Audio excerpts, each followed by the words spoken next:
Pas le temps d'apprécier le paysage pourtant paradisiaque. Les participants de l'Open brisant n'ont Dieu que pour la balle. Sur ces terrains, en ouverture de tournoi, une centaine de jeunes âgés de 12 à 18 ans.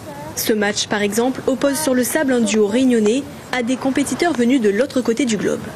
C'est la première fois, c'est très bien passé pour l'instant. Les conditions de jeu sont extraordinaires, le site est très beau. C'est très chouette parce que sur les îles ici, ils ont l'habitude de jouer tout le temps les mêmes joueurs. Et moi j'habite en Guadeloupe, donc on a aussi l'habitude de jouer tout le temps les mêmes joueurs. Donc ouais, jouer d'autres personnes, ça fait du bien et je pense que pour eux aussi, ça leur fait plaisir, quoi.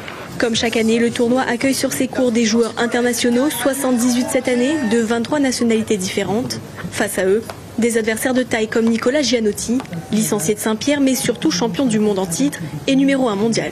C'est un des plus gros tournois du monde et en plus de jouer à la maison ici, c'est vraiment un grand plaisir. J'ai très hâte. Aujourd'hui, c'est le tableau de simple, le jour un peu le plus fatigant.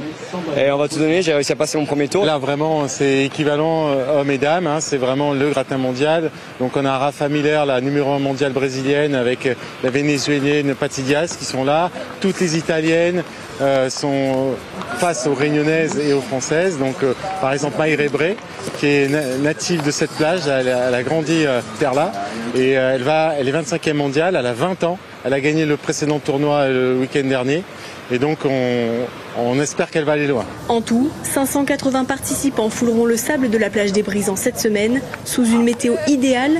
Le tournoi prévu en mars avait été décalé au mois de mai pour que les conditions climatiques soient plus favorables.